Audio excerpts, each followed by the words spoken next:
ঠাকুরের মুখ থেকে এখন কথা ফুটেছে। গোবিন্দের মুখ থেকে কথা বের করার জন্য সব সময় সব গোপীরা কিছু না কিছু গোবিন্দের সঙ্গে কথা বলতেই থাকে, আর তোতলা তোতলা কথা শুনতে যে কি আনন্দ। একদিন মা যশোমতী যমুনা থেকে জল ভরে এসে দেখছে কানাই নেই। কাহা গেও কানাইয়া, কাহা গেও মেরো লালা। খুঁজতে খুঁজতে খুঁজতে খুঁজতে গিয়ে দেখছেন ভান্ডার ঘরের মধ্যে বসে আছে। ভান্ডার ঘরের মধ্যে বসে সেখানে ননির হাড়ির মধ্যে হাত ঢুকিয়ে দিয়ে একদম মহারাজ আনন্দে বসে আছে। যশোমতী দৌড়ে গিয়ে হাতটা ধরেছে। কিরে, ননির হাড়িতে হাত ঢুকিয়ে দিয়ে বসে আছিস কেন? ঠাকুর বলছেন, মা তুই আমার হাতের মধ্যে এই যে হীরা মণি মানিক্যের বালাগুলো পরিয়ে দিস না, তাতে না আমার হাতগুলো গরম হয়ে যায়, তাই ননির হাড়ির মধ্যে হাত ঢুকিয়ে হাত ঠান্ডা করেছিলাম। মা বলছে, দেখ রে বাবা, হাত ঠান্ডা করেছিস ঠিক আছে, কিন্তু আবার পেট ঠান্ডা করে নিস না, মাখন খেলে অপচ হয়ে যাবে। আচ্ছা আচ্ছা মা, ঠিক আছে। যারা বসে আছে বসে থাকতে দাও, উঠাবেন এখান থেকে। যে যেখানে বসে আছে কোনো প্রেম সে বলো। একদিন মা যশোমতী আবার সেই মহারাজ এসে দেখছেন কানাই নেই। কাহা গেও কানাইয়া, কাহা গেও লালা। খুঁজতে খুঁজতে খুঁজতে খুঁজতে সেই ভান্ডার ঘরের মধ্যে আজকে গিয়ে দেখছে একদম গপাগপ খাওয়ার মধ্যে ব্যস্ত হয়ে গেছে। মা যশোমতী দৌড়ে গিয়ে কানটা ধরেছে। চরে লালা, তোসে মনে করি মাখন মত খাইও, তোকে মানা করেছি মাখন খাবি না, তাও খাচ্ছিস। ঠাকুর বলছেন, মাইয়া মোরি मैं नहीं মাখন খাই। মা আমি মাখন খাইনি। আচ্ছা তাহলে আজকে কি করছিলি, আজকে কি ঠান্ডা করছিলিস? বলে, জানিস মা, আজকে ঘুরতে ঘুরতে যখন আমি এই ভান্ডার ঘরে এসেছি, এখানে এসে দেখছি মাখনের হাঁড়ির মধ্যে না পিঁপড়ে ধরে রয়েছে। আমি ভাবলাম আমিও তো ঘরের মালিক, আমার কাছে তো কোনো কাজ নেই, তাহলে কি করব, বসে বসে একটু পিঁপড়েগুলোই বেছে নিই। ওই পিঁপড়ে বাঁচতে গিয়ে সব হাতের মধ্যে ননি লেগে গেছে। মা বলছে, শুধু হাত দিয়ে বেঁচেছিস না কিছু মুখ দিয়েও বেঁচেছিস? যে তোর মুখে লেগে আছে। ওহো, জানিস না কি হয়েছে? ওই পিঁপড়ে বাঁচতে গিয়ে একটা বড় পিঁপড়া হাত দিয়ে উঠতে উঠতে উঠতে উঠতে উঠতে উঠতে উঠতে উঠতে উঠতে উঠতে মুখে চলে এসেছে। ওইটাকেই সরাতে গিয়ে মুখের মধ্যে ননি লেগে গেছে। আহা হা, মা বুকে জড়িয়ে ধরে। এইভাবে নিত্য নতুন গোবিন্দের কিছু না কিছু বাহানা লেগেই থাকে ননি খাওয়ার জন্য। একদিন মা বলছে, কিরে তোর জন্য আমি 56 ভোগ 36 ব্যঞ্জন কত কিছু না বানাই, এগুলো কি তোর ভালো লাগে না? সবসময় ননির মধ্যেই ঢুকে বসে থাকিস। কানাই বলছে, সত্যি বলবো মা, তুই যতই কিছুই আমার জন্য বানাস না কেন, जो मेवा पकवान कहती तू मोहि रुचि नहीं आवे, मैयारी मोहि माखन भावे। তুই আমার জন্য যতই মেवा ব্যঞ্জন যতই কিছু বানাস না কেন, তার মধ্যে আমার রুচি হয় না। আমার রুচি তো একমাত্র শুধু ননির মধ্যে হয়, মাখনের। প্রেম সে বলো। সব ব্রজগোপীগণ শুনতে থাকে তো দিনভর গোবিন্দ মাখনের মধ্যে ঢুকে আছে। মনে মনে ভাবে, যদি কোনোদিন গোবিন্দকে আমরা নিজের ঘরে নিয়ে গিয়ে একটু ননি খাওয়াতে পারতাম। ব্রজ युवती सब पाछे ठाड़ी सुनत श्याम की बात, अपने घर हम आतो देखे मोहन माखन खाए। কোনোদিন তো আসবে ঠাকুর, কোনোদিন তো আমরা গোবিন্দকে নিজের হাতে ননি খাওয়াবো। ভগবানও মনে হয় মনে মনে কথা দিয়ে দিলেন, যাও তোমাদের ইচ্ছা অবশ্যই পূর্ণ হবে। ভগবান খেলতে খেলতে কখনো কখনো ঘর থেকে বেরিয়ে যায়, গোপীর গোবিন্দকে ডাকতে আরম্ভ করে, কানাইয়া আজা আজা আজা। ঠাকুর বলছেন, আরে আনা, না না মা মারবে, আরে তুই আয় আমরা তোকে মাখন খাওয়াবো। যখনই শুনেছে মাখন, সব মহারাজ ভুলে দৌড়ে চলে যায়। গোবিন্দকে পেয়ে গোপীরা একদম মহারাজ দরজা বন্ধ করে কোলে নিয়ে একদম ভালো করে ডোলে কোচলে যা পারে চুমু খেয়ে মহারাজ গোবিন্দকে ননি খাওয়ানো শুরু করে। এখন তো নিত্য নিয়ম হয়ে গেছে, আজ এই গোপীর ঘরে, কাল ওই গোপীর ঘরে, পরশু ওই গোপীর ঘরে। একদিন সব রাখাল বালকরা কানাইকে ধরেছে, কানাইয়া হ্যাঁ ভাইয়া, বলে দেখ এক গ্রামে থাকতে হলে সবাইকে সঙ্গে নিয়ে চলতে হয়। কানাই বলছে, হ্যাঁ কথা তো ঠিক, তুই কি সবাইকে নিয়ে চলিস? মানে তুই একা একা গিয়ে ননি খাচ্ছিস আর আমরা বেটা খালি দেখতেই থাকবো? তা চলবে না। তাহলে বলে একসঙ্গে থাকতে হলে সবাই নিয়ে চলতে হবে, আমাদেরকেও নিয়ে ননি খাওয়াতে হবে। ভগবান বলেন, আচ্ছা ঠিক আছে চলো। ভগবান সব রাখাল বালকদেরকে নিয়েই মহারাজ পরের দিন উপস্থিত গোপীদের ঘরে। গোপীরা গোবিন্দের সঙ্গে এত বড় দল দেখে সব চমকে গেছে। কানাই কি হলো, কিছু হয়েছে নাকি? বলে কিছু না সখী, আমরা সব ননি খেতে এসেছি। ননি খেতে? এই পুরো দল নিয়ে? কেন আমাকে খাওয়াস, আমার বন্ধুদেরকে খাওয়াতে পারবি না? আচ্ছা আমরা কি ঠেকা নিয়ে রেখেছি সবার? বলো এখান থেকে। যখনই গোপীরা তাড়িয়ে দিয়েছে, সব রাখাল বালকরা তো মুখ কুলিয়ে বসে গেছে। কানাই তাহলে আমরা আর পেলাম না। ভগবান বললেন চিন্তা করো না, ঘি যদি সোজা আঙ্গুলে না বেরোয় তাহলে আঙ্গুল বেঁকা করতে হয়। তাহলে বলে আমরা সব চুরি করে খাবো। কিন্তু কানাই চুরি করা তো পাপ। ভগবান বললেন নিশ্চয়ই পাপ, কিন্তু নিজের ঘরের মাল নিজে খাওয়া পাপ নয়। তাহলে বলে এবার থেকে আমরা সবাই মিলে ঘরে ঘরে গিয়ে ননি চুরি করে খাবো। প্রথম করি হরি মাখন চোরি, গ্বালিন মনে ইচ্ছা করি পূরণ, আপ ভয়ে ব্রজ খোর। গোপীদের ঘরে ঘরে গিয়ে ননি চুরি করে ভগবান খাওয়া আরম্ভ করলেন। নাম হলো মাখন চোর। বলিয়ে মাখন চোর ভগবান কি। ভগবান ননি চুরি করে বেড়াচ্ছেন, সব গোপীরা মায়ের কাছে দৌড়ে আসে। ওরি যশোদা, রি মাইয়া, রি মাইয়া, কা ভয়, কি হয়েছে? বলে মনে হয় আমরা বোধহয় আর এই গোকুলে থাকতে পারবো না। কেন? বলে তোর ছেলের জ্বালায় মনে হয় গোকুল ছেড়ে আমাদেরকে যেতে হবে। আরে করলো কি আমার ছেলে? এটা বল যে তোর ছেলে কি করেনি, কি করেছে, কি বলবি তো? বলে তাহলে শোন।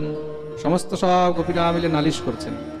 বৎসান মুঞ্চন ক্বচিদ সময়ে ক্রোশ সঞ্জাত হাস, স্তেয়ম স্যাদ্বত্যথ দধিপয় কল্পিতে স্তেয়য়োগৈ, মরকান ভক্ষণ বিভজতি সচিন্নাতি ভাণ্ডম ভিনত্তি, দ্রব্যালাভে সগৃহ কুপিতো ইয়াত্যুপক্রোশ্যতো। যশোদা আমাদের ঘরে এসে ননি চুরি করে খায়। যশোমতী বললেন আচ্ছা, যার ঘরে 9 লাখ গাভী আছে সে তোদের ঘরে ননি চুরি করে খাবে? এটা আর হজম হলো না।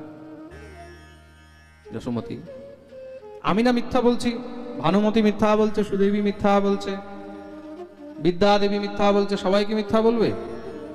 যশোদা মনে মনে ভাবলেন ছোটবেলা থেকে ননি তো একটু ভালোবাসেই হয়তো চলে গেছে। কতটা আর খেয়েছে? 200-400 গ্রাম আমার কাছে নিয়ে যাস।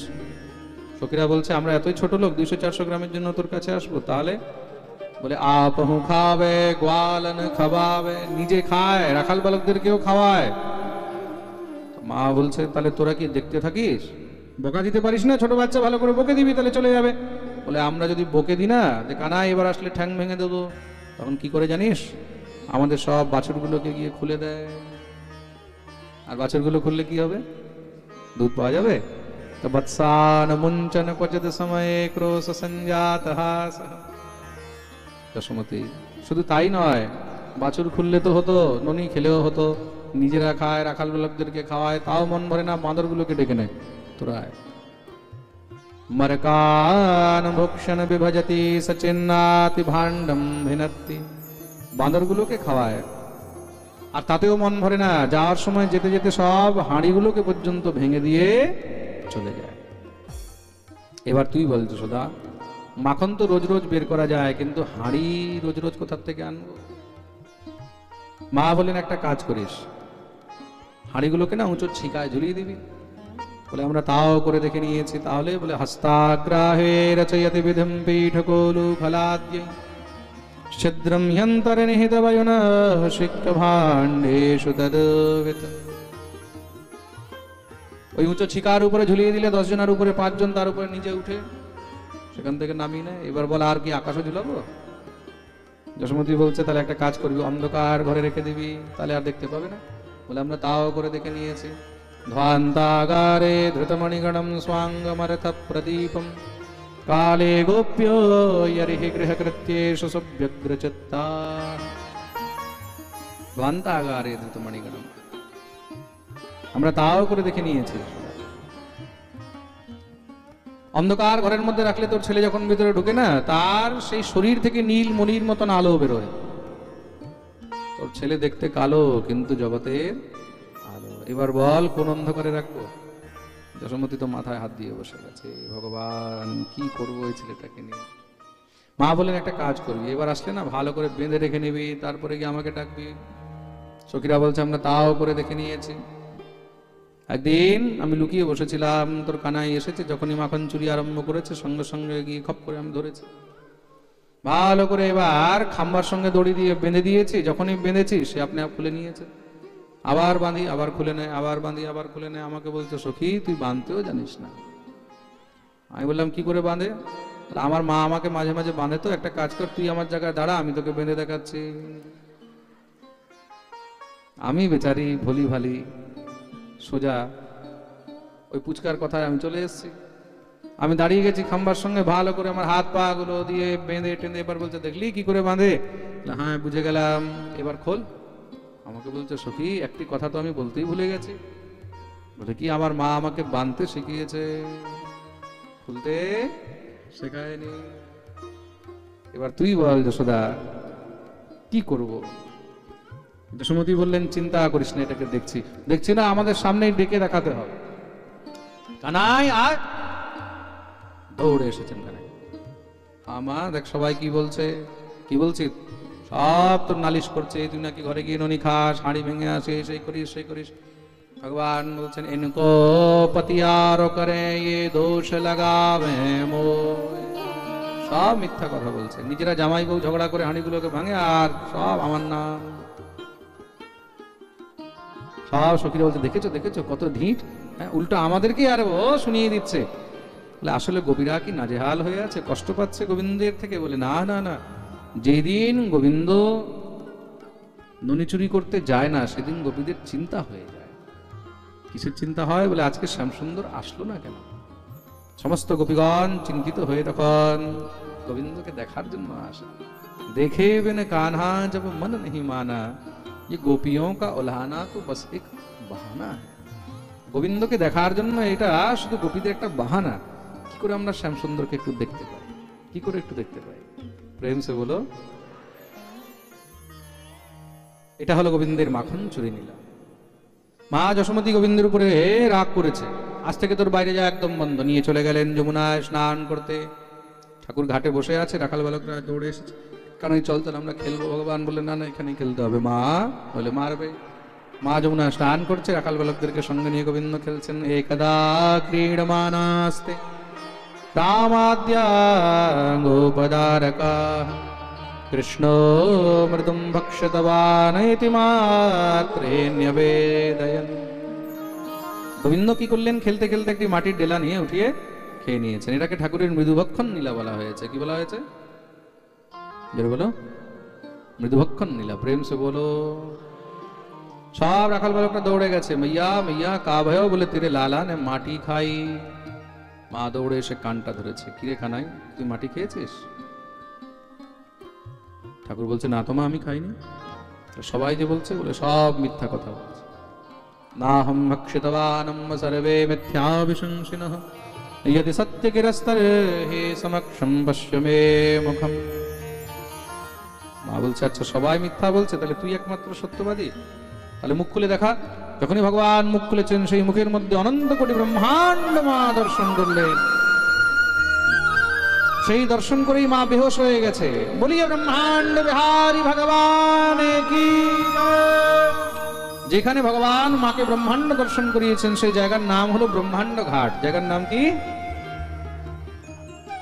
ভগবতী যোগমায়াকে ভগবান ডাকলেন, হে দেবী, মা যা কিছু দেখেছে সব বিস্মৃত করিয়ে দাও।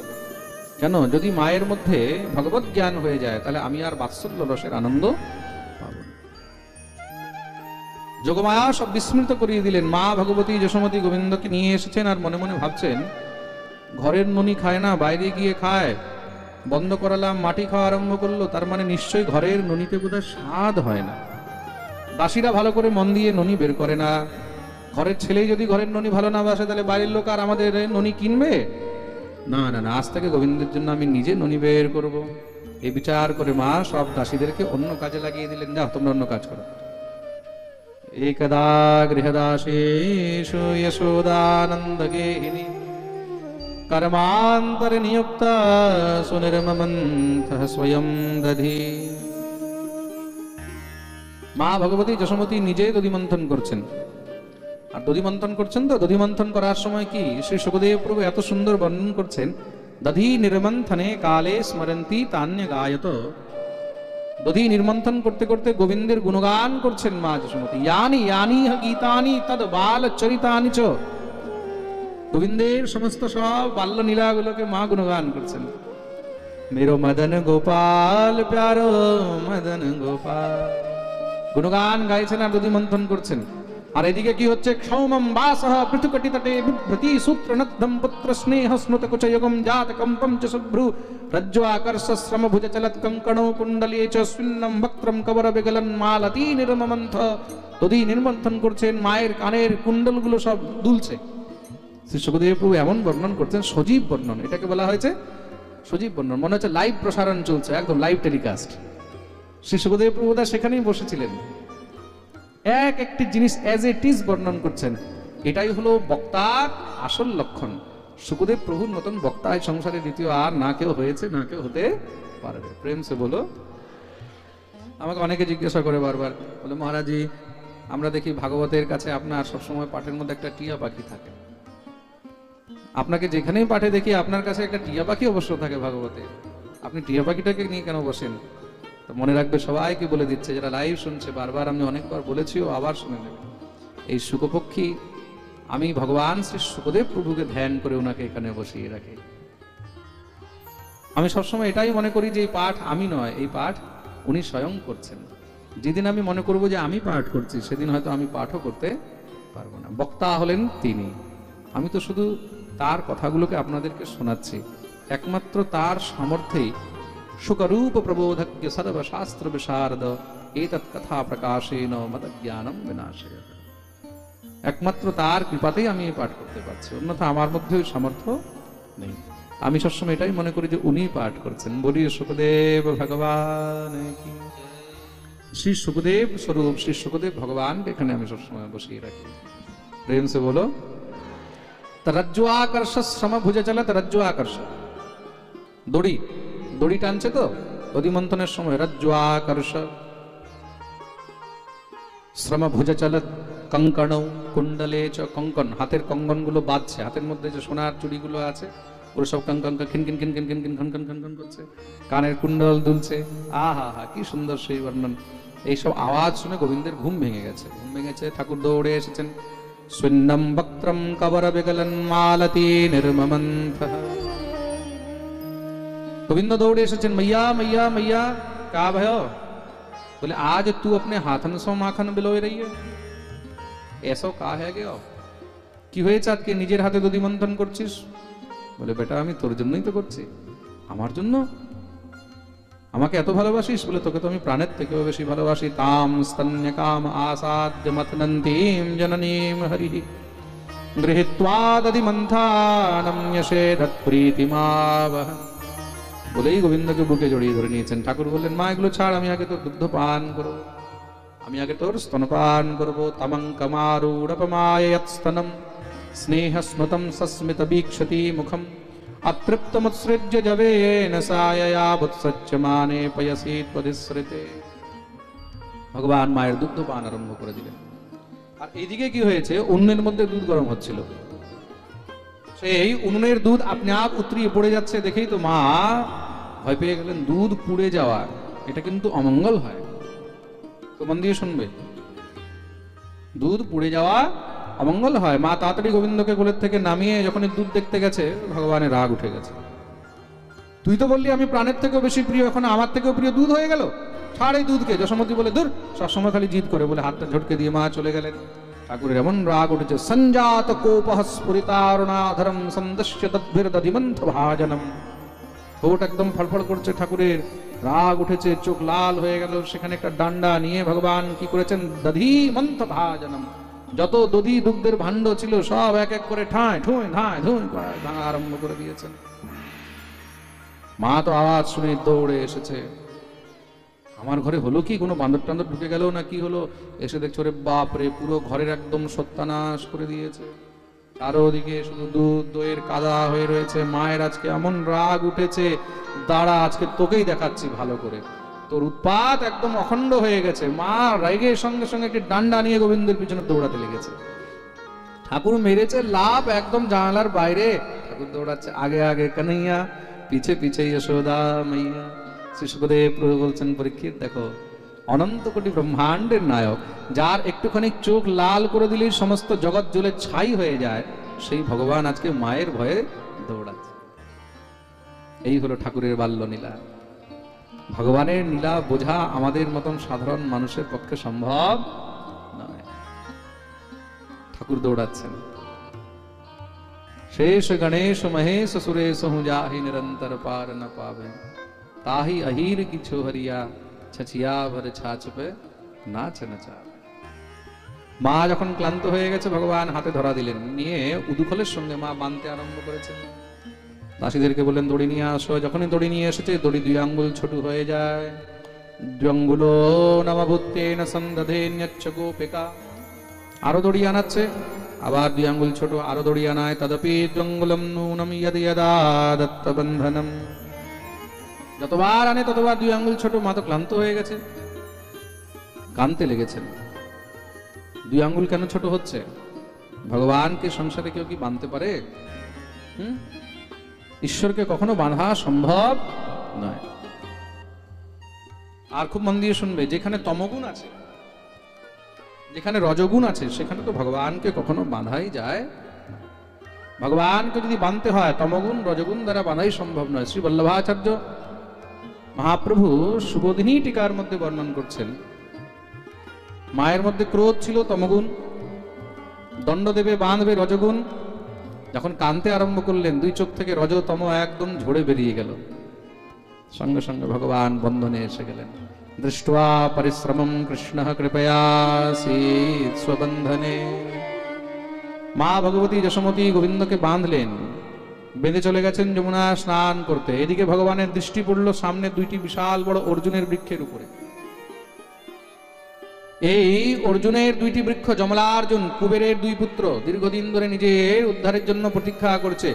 ভগবান আজকে তাদের উপরে কৃপা করেছেন। হামাগুড়ি দিয়ে সেই 2 বৃক্ষের ভিতরে ঢুকে গিয়ে যখনই ভগবান জোরে টান দিলেন, টান দিতেই দোনোটি বৃক্ষ ধড়াম করে পড়েছে।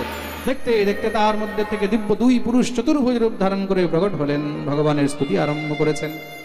বাণী গুণানুকথনে শ্রবণ কথায়াম হস্তৌ চ কর্মসুমনস্তব পাদয়োর্ন স্মৃত্যাম শিরস্তব নিবাস জগৎ প্রণামে দৃষ্টি সতাম দর্শনেস্তু ভবত্তনূনা। গোবিন্দের দিব্য স্তুতি করলেন। পরমধাম গমন করেছেন এই 2 জন। কুবেরের 2 পুত্র ছিল, নলকুবর মণিগ্রীব। এক সময় অপ্সরাদেরকে নিয়ে জলাশয়ে স্নান করছেন। দেবর্ষি নারদ সেদিকে যাচ্ছে। নারদকে দেখে সেই অপ্সরাগন্ত নিজের নিজের বস্ত্র পরিধান করে লুকিয়ে গেলেন। কিন্তু এই 2 পুত্র, কুবেরের বেটা তো বড় বাপের বেটা, এত অভিমান অহংকার, সেখানে দাঁড়িয়ে হাসছে নারদের উপরে।